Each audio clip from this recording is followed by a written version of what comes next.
नमस्कार। 57 वर्षीय व्यक्ति जिनके हस्तरेखा में देखने जा रहा हूँ, वर्तमान में क्या गतिविधि इनकी उंगलियों पर चल रही है, क्या इनके पर्वत कहते हैं, साथ ही साथ क्या इनकी रेखाएं कहती हैं, इन सब का फल यहाँ मैं बताने वाला हूँ। सबसे पहले बात कर लेता हूँ मैं आपकी कनिष्ठ उंगली के बारे में। कनिष्ठ उंगली सूर्य की उंगली के लगभग पास पहुँच जाए, व्यक्ति बुद्धिमान होता है, सही समय पर सही निर्णय ले लेता है, अपने जीवन में अच्छी ऊंचाइयों को प्राप्त कर लेता है, यानी डिसीजन पावर सही समय पर लेकर के अपने जीवन में तरक्की कर लेता है। दूसरा, प्रथम पर्व यदि मैं उंगली का देखता हूँ, कोई भी मानसिक चिंता यहाँ पर एक भी दिखलाई नहीं देती। द्वितीय पर्व पर किसी भी प्रकार से किसी से झगड़ने की प्रवृत्ति या किसी भी प्रकार से अपनी बात को ज़्यादा इतना कह देना कि किसी का मन दुख जाए, इस तरह का व्यक्ति नहीं है। तीसरा पर्व पर धन की बिल्कुल बहुत बढ़िया रेखा, यानी धन के आगमन निरंतर रूप से बने हुए हैं। चलिए मैं बात कर लेता हूँ इसके बाद में आपके यहाँ पर, और वो पर्व है आपका सूर्य का प्रथम पर्व। सूर्य का प्रथम पर्व, यहाँ पर किसी प्रकार की माइनस रेखा नहीं है। कुल मिलाकर व्यक्ति के जीवन के अंदर अभी स्थायी रूप से कोई बीपी का रोग नहीं, कोई एक आसपास में एक्सीडेंट का योग नहीं। सेकंड पर्व, राज्य सरकार से सम्मानित या राज्य सरकार से लाभ लेने की बात है। यहाँ पर ना माइनस रेखा है, ना प्लस रेखा है, ना मितवत रेखा है, ना दुश्मनी की रेखा है। कुल मिलाकर व्यक्ति के जीवन के अंतर्गत ये शून्य पर्व है, यानी व्यक्ति राज्य सरकार पर निर्भर ही नहीं है। तीसरा पर्व, पिता से सम्मान के लिए, यानी अपने पिता से जहाँ से भी आए हैं, एक सम्मानित परिवार है यहाँ पर आपके पास में। अगर ये छोटा सा एक ब्लैक तीर यहाँ है तो इसका ज़रूर ध्यान रखिएगा। ये आपको किसी भी प्रकार से है नहीं, यहाँ पर कोई नहीं है। अगर यहाँ होता है तो वो किसी प्रकार से किसी मुकदमे का सामना करा लेता है, तो वो इंक का स्पॉट होगा। चलिए मैं बात करता हूँ आपकी तीसरी उंगली के बारे में। यहाँ पर इस उंगली को यदि मैं देखता हूँ, हल्का सा टर्न लेकर के उंगली है, यानी जब जब आपके जीवन में शनि की ढैया, शनि की 7.5 आएगी, उस समय पर ये कोई नुकसान देने वाली स्थिति में नहीं है, क्योंकि इसकी बृहस्पति की उंगली इसके ऊपर चढ़ने का प्रयास करती है। शनि की महादशा, अंतरदशा जब आएंगी तब आपको और ज़्यादा लाभ प्राप्त होगा।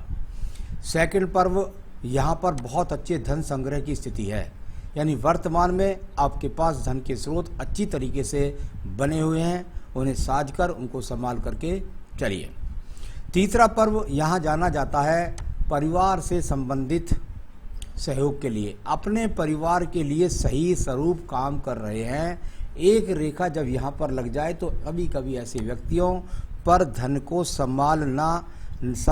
संभाल नहीं पाते, यानी परिवार से अलग ऐसा काम करने का प्रयास करते हैं जिससे धन का इन्वेस्टमेंट ज़्यादा हो जाता है और घर के लोग कुछ जो है, घर की जिम्मेदारियों से व्यक्ति कुछ दूर हो जाता है। इस बस इसको इतना ही कह सकते हैं, कोई बुरी बात नहीं है। अब बात करता हूँ यहाँ पर मैं आपके प्रथम पर्व की। यहाँ पर मैंने बताया था कि बृहस्पति की उंगली और शनि की उंगली के ऊपर चढ़ने का प्रयास करता है, यानी धन खुद आपके पास जाने का प्रयास कर रहा है। आपकी योजना से आप अच्छा लाभ उठा लगते हैं, खासतौर से शनि की दशा में। अभी यहाँ से किसी तरह का कोलेस्ट्रॉल, शुगर का रोग स्थायी नहीं लगता। यहाँ सेकंड पर्वत पर एक माइनस रेखा है। व्यक्ति का पारिवारिक जो जीवन है, यानी पत्नी के साथ जो उसका जीवन है, वो सामान्य रूप से है, कोई बहुत तालमेल का नहीं है। तीसरा पर्व, संतान से सुख सहयोग का बहुत मजबूती के साथ में है। आइए बात करता हूँ मैं आपके बुध पर्व के बारे में। कनिष्ठा उंगली का संपर्क बहुत सुंदर, स्थायी रेखाएं अपने आप में ये भी सुंदर हैं। दो स्थायी रेखा जो उल्ली तरफ वाली है, इन दो से ही हम काफ़ी कुछ अच्छा मान लेते हैं। तो ये दो अच्छी रेखा आपके पास, एक ये दूसरी रेखा, तो ये बुध की बहुत पर्वत पर दो रेखाएं बहुत अच्छी मानी जाती हैं। दूसरी साइड वाली हैं वो थोड़ा सा व्यक्ति को खर्च करने की स्थिति में है। कुल मिलाकर के अच्छे धन के आगमन के स्रोत दिखलाने वाली ये आपके पास में यहाँ बुद्ध पर्वत पर रेखाएं, थोड़ा पर्वत उभार के साथ गिराव में है, जरा पैसे को संगवा कर रखिए, कहीं अति के कारण पैसा आप खर्च ना कर दें बिना वजह। चलिए अब बात करता हूँ मैं सूर्य के पर्व के बारे में। सूर्य का पर्व सम्मान का पर्व, और सम्मान के पर्व पर एकमात्र रेखा ही आपके पास काफ़ी। ये तो देखिए धुंधली रेखा है, इसका तो कोई प्रश्न नहीं होता, ये अपने आप में एक अच्छी रेखा ठीक है। यानी कुल मिलाकर अगर बात करते हैं तो ये रेखा अपने आप में इतनी ज़रूर है कि अगर आप थोड़ा बहुत राजनीति में प्रयास करें तो थोड़ा राजनीतिक लोगों से आप लाभ उठा सकते हैं। तो इसको इस प्रकार से बोलते हैं। यहाँ द्वितीय मंगल पर्वत से भी इस रेखा का कुछ संपर्क बन रहा है, यानी आप राजनीति में रुचि ले सकते हैं, उससे थोड़ा बहुत लाभ भी उठा सकते हैं। इस तरह का यहाँ पर ये आपका सूर्य का पर्व बताता है। बहुत शानदार बुद्धि रेखा है, जहाँ भी जो भी शिक्षा की, ये अपने आप में वो रेखा है कि शिक्षा के बिना भी व्यक्ति अपने जीवन में अपने अनुभव के आधार पर, जिनके पास इतनी अच्छी लंबी रेखा होता है, उन लोगों के बीच में बहुत सारे लोग उनके अंडर में काम करते हैं। तो ये एक अच्छा सुंदर रेखा का स्वरूप यहाँ पर है। इसके बाद बात करता हूँ आपके पास आपके शनि पर्व के बारे में। शनि पर्व हमारे विज्ञान में कहते हैं, यदि भाग्य रेखा जाकर एक ही रेखा लगातार आपके जीवन में आगे तक चली जाए तो वो बहुत अच्छी होती है। इसका अगर संकेत कहीं बनाने का प्रयास करने लगेंगे तो ये एक शंख किसी अनुभूति महसूस होगी, लेकिन वो शंख नहीं है। कुल मिलाकर के आपके जीवन के अंदर ये एकमात्र अच्छी रेखा है। पर्वत दबा हुआ है, फिर मैं आपको इशारा करता हूँ कि आपके पास जो धन है उसे कहीं आप किसी बिना वजह की जगह पर इन्वेस्ट ना कर दें, क्योंकि पर्वत थोड़ा सा दबा हुआ है। धन के आगमन बढ़िया है, मजबूत है, भाग्य साथ है, लास्ट तक धन रहने वाला है जीवन के। अब बात करता हूँ मैं यहाँ पर बृहस्पति के पर्व के बारे में। बृहस्पति का पर्व, और यदि उस पर्वत पर देखता हूँ तो किसी प्रकार की कोई राज्य सरकार की नौकरी का योग नहीं, क्योंकि वहाँ सूर्य की लाइन पूरी लंबी नहीं थी और बृहस्पति पर किसी प्रकार का एक्स नहीं है। थोड़ा सा देखता हूँ तो यहाँ ट्रायंगल्स हल्के से या चतुर्भुज नीचे नज़र आते हैं। ये अपने आप में कोई दूसरी चिन्ह तो नहीं है। बृहस्पति अपने आप में ही, इधर नीचे वाली रेखाओं का कोई अर्थ नहीं है। बृहस्पति अगर अपने आप में आप देखेंगे तो पूरे बृहस्पति पर कोई भी अशुभ रेखा नहीं है। हाँ, ये जरूर है कि यहाँ पर अगर कोई शुभ चिन्ह मिल जाता तो मैं आपको ऐसा कहता कि भाई राजनीति में या कहीं पर अगर एंट्री करेंगे तो बड़ा पद प्राप्त कर लेंगे, तो वो चिन्ह यहाँ पर अभी कुछ नहीं है। अभी सामान्य रूप से बृहस्पति आपके साथ है। चलिए बात करता हूँ आपकी हृदय रेखा के बारे में। हृदय रेखा जब इतनी मोटी हो जाए तो इसके 2-3 तरीके से फल माने जाते हैं। नंबर 1 इसका फल होता है, आपके जीवन के अंदर व्यक्ति निडर होता है। व्यक्ति निडर होता है, व्यक्ति का आसानी से मन किसी के सामने पिघलता भी नहीं है। यानी अगर कहें कि भाई कोई बहुत, इसको पहचान भी होती है गहराई के साथ में कि ये ड्रामेबाज है या कैसा है, इसका व्यक्ति का मन आसानी से किसी के प्रति पिघलता नहीं है। यहाँ पर हृदय रेखा में किसी प्रकार की दया भावना नहीं दिखाई देती, साथ ही साथ ईश्वर की कृपा से कोई रोग भी आसानी से व्यक्ति को रोग भी नहीं होता है। तो ये इस तरह की स्थिति यहाँ पर हृदय रेखा की है। अब बात करता हूँ मैं इसके बाद में आपकी यहाँ पर निम्न मंगल पर्व के बारे में। निम्न मंगल पर्व कर्म का पर्व, और कर्म के पर्व पर अब यदि मैं देखता हूँ तो किसी प्रकार की ज़्यादा भागदौड़ वर्तमान में नहीं है। यानी आपके पास में स्थायित्व के साथ में आपको वो काम मिल चुका है जिसके द्वारा आप अपनी ऊंचाई को प्राप्त कर चुके हैं। तो इसलिए आप एक जगह बैठ के अपनी चीज़ को, एक सीट पर बैठ कर के आप इशारों से या कह सकते हैं कि वाणी से आदेश के द्वारा ही अपने कार्य को संपन्न, यानी आज इस समय पर कोई भाग दौड़ का ज़्यादा काम दिखाई नहीं पड़ता। चलिए मैं बात करता हूँ आपकी 2 मुखी बुद्धि रेखा के बारे में। बुद्धि रेखा अच्छी यहाँ से चलती है, बिल्कुल बहुत मजबूती के साथ। कुछ शाखा सूर्य पर्व को जाती है, यानी दूर स्थानों से जुड़ता है। कुछ 2 मुखी हो जाती है, यानी 2 मुखी बुद्धि रेखा हो तो व्यक्ति अपने आप में बहुत प्रतिभाशाली होता है, और उस प्रतिभा के बल पर वो जीवन में आगे बढ़ता है। कोई दीप नहीं है किसी भी प्रकार का। एक रेखा की बात जरूर मैं कह सकता हूँ कि ये रेखा जब जाकर थोड़ा सूर्य पर्व से संपर्क बनाए तो व्यक्ति का व्यापार या तो दूर स्थानों से होता है।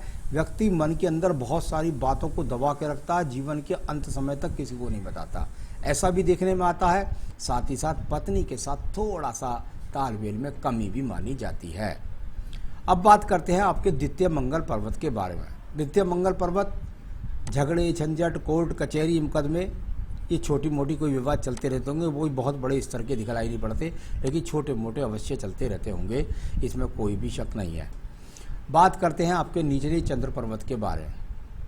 यहाँ इसमें एक शाखा का संबंध देखिए, मैंने यहाँ पे जब दो मुखी बोल रहा था तो ये रेखा नहीं थी वहाँ। जब ये रेखा दूर तक चली जाए तो व्यक्ति ऐसा मंगल के कार्यों से, अपने दिमाग की योजनाओं से लाभ प्राप्त करता है, जैसा कि आपने मंगल का कार्य ट्रांसपोर्ट का भी बताया, तो यहाँ भी उसका संबंध दिखाई पड़ता है। चलिए अब बात करता हूँ मैं यहाँ पर आपकी रेखा के बारे में, और वो है आपकी यहाँ पर चंद्र पर्वत।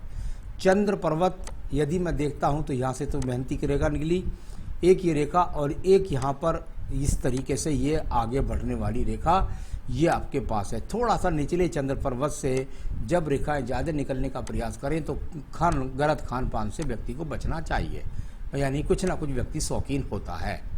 यहाँ एक रेखा का संबंध ये फिर चंद्र पर्वत से निकल करके भाग्य रेखा से संपर्क बनाती है, यानी व्यक्ति का भाग्य जो बनेगा वो कुछ ना कुछ सप्लाई जैसे माध्यम से बनेगा, जैसे आपने कि मुझे ट्रांसपोर्ट के बारे में बताया है। तो ये इस तरह से दूरगमन के लोगों के साथ संपर्क बनाकर लाभ प्राप्त करने वाली रेखा। व्यवसायिक रेखा मजबूत है, उसे मैं बुद्ध रेखा कह दूं या व्यवसायिक रेखा कह दूं, ये बहुत मजबूत है, ये स्वास्थ्य रेखा नहीं है।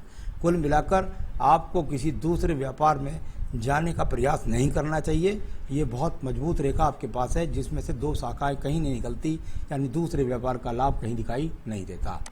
अब बात करता हूं मैं यहाँ पर आपकी रेखा के बारे में, वो है आपकी भाग्य रेखा।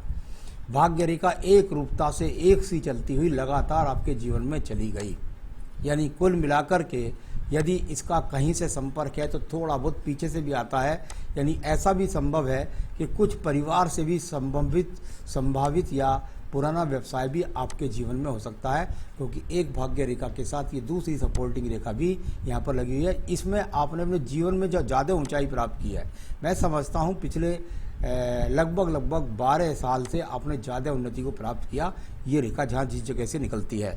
यानी कह सकता हूँ कि लगभग ऐसा समझ सकते हैं आप कि ये लगभग आपके जीवन में 47-48 वर्ष के बाद एक बहुत अच्छी रेखा जो निकल रही है आयु रेखा से, इसने बहुत अच्छा सहयोग आपके समय में अब लगातार चल रहा है। तो ये इस तरीके से भाग्य रेखा के साथ में सहयोगात्मक रेखाओं का संपर्क। अब बात करता हूँ मैं यहाँ पर आपके संसाधन के पर्व की, यानी कि शुक्र पर्व के बारे में। शुक्र पर्व संसाधनों का पर्व, यहाँ से कोई आड़ी रेखा काटकर आयु रेखा को नहीं जाती। कुल मिलाकर के भूख है अभी संसाधनों की, भूख है कभी कुछ ना कुछ अपने मन के अंदर चल रही गतिविधियों की, जिससे मुझे उंगलियों से दिखाई दिया कि किसी प्रकार का नुकसान का संकेत। यहाँ पर अगर मैं कहूँ तो शुक्र ठीक है, जो संसाधन आपके पास है उनको संभाल कर रखिएगा, आपको बिल्कुल उसमें ही ऊंचाई प्राप्त होती रहेगी। अब बात करते हैं हम आपकी यहाँ पर आयु रेखा के बारे में। ये आयु रेखा यहाँ से दो मुखी होकर चलती है पीछे से, यानी व्यक्ति के जीवन में फिर परिवार से भी अच्छे संपन्न यहाँ पर, और ये अंदर वाली शाखा शुक्र पर्व के अंदर एंट्री करती है, यानी कुल मिलाकर पहले से ही परिवार से आप मजबूत। तो ये यहाँ परिवार का सहयोग दिखाकर आयु रेखा जो पहुँचती है आपके जीवन में, वो पहुँचती है लगभग 78 से 80 वर्ष। तो इस तरीके से बोल सकते हैं। कुछ आकार जो बनाती है इसको दीप रेखा नहीं बोलते, ये अपने आप में एक तरीके से परिवार से संबंधित प्रॉपर्टी का मिलना और साथ ही साथ अच्छा अपने जीवन में उन्नति को प्राप्त करना। तो ये सब इस तरीके से मिश्रित फल होते हैं, जिनको बहुत सारी रेखाओं से अगर मैं बोलूँ तो 12 घंटे तक भी बोल सकता हूँ। कुल मिलाकर जो मोटे रूप से मैंने रेखाओं का वर्णन किया, और आपके सवालों पर मैं चलता हूँ। सबसे पहले आपने कहा मेरा बुढ़ापा आरामदायक रहेगा क्या? इसके लिए मुझे 3 पक्ष देखने पड़ते हैं। नंबर 1 पक्ष आपकी भाग्य रेखा मजबूत। नंबर 2, क्या बुद्धि भ्रमित होगी? बिल्कुल कहीं भ्रमित नहीं लगती। नंबर 3, आपकी आयु रेखा और शुक्र पर्वत का संबंध। मुझे लगता है कुछ इस समय पर आपका पास थोड़ा सा आपको हो सकता है गलत लगे, लेकिन जो मैं हस्तरेखा से दिखाई देता बोलता हूँ, आपके पास अच्छी संपन्नता होने के बाद आप बहक ना जाएं, कहीं गलत डिसीजन लेकर के आप अपने धन को बर्बाद ना कर दें, ये मुझे थोड़ी सी चिंता है बस। यानी गलत डिसीजन से कोई नुकसान का संकेत वर्तमान हाथ में चल रहा है, तो उस पर आपको ध्यान रखना। बुढ़ापा आपका आरामदायक रहेगा, उसकी मुझे कोई परेशानी नहीं है। आप सिर्फ टीवी धारक वाली जो बात करते हैं उसके लिए हमको बहुत सारे इन्वॉल्वमेंट होते हैं, उनको देखना पड़ता है, वो यहाँ पर हाथ में नहीं है। कुल मिलाकर एक आकर्षण हो सकता है, आपको थोड़ा बहुत संपर्क हो सकता है, कहीं हाथ पे करेंगे, थोड़ा इन्वेस्टमेंट जेब से कर देंगे तो कोई एक दो धारावाहिक में रोल दे देगा, उसके बाद पैसा आपका बर्बाद और आप घर पे। तो मेरे हिसाब से यहाँ राजनीतिक क्षेत्र के लिए मैं थोड़ी दखल जरूर कह सकता हूँ। कुछ रेखाएं और भी संभव लगती हैं देखने में, आपको जीवन में आगे बढ़ा दें राजनीतिक क्षेत्र में। तो मैं राजनीति में जरूर कहूँगा कि राजनीति के लिए अच्छा प्रयास कर सकते हैं, क्योंकि ये जो रेखा एक मजबूत, ये और भी आगे मजबूती के साथ बन सकती है। यदि और मजबूती के साथ बनती है तो राजनीति में और ज़्यादा सफलता। तो राजनीति में आप प्रयास कर सकते हैं। कृपया करके कोई तीसरा व्यवसाय करने का प्रयास ना करें। आपके जो संबंधित व्यवसाय हैं उसी में आप लगे रहें। आप गलत डिसीजन ना लें, आप जीवन में तरक्की करें। इसके लिए आपकी अंगूठी बनती है, रिंग बनती है आपके फायर ओपल। शनि का छल्ला आप पहन सकते हैं, फायर ओपल आपका रत्न बनता है। आप चाहें तो मुझसे मंगवा सकते हैं, मैं आपके स्थान तक पहुंचा सकता हूं। आपको मैं कहूँगा गलत डिसीजन ना हो जाए, इसलिए आप संकट नाशन गणेश स्रोत के 3 पाठ नियमित करें और अपने जीवन के अंदर सभी ऊंचाइयों को आप प्राप्त करें। नमस्कार।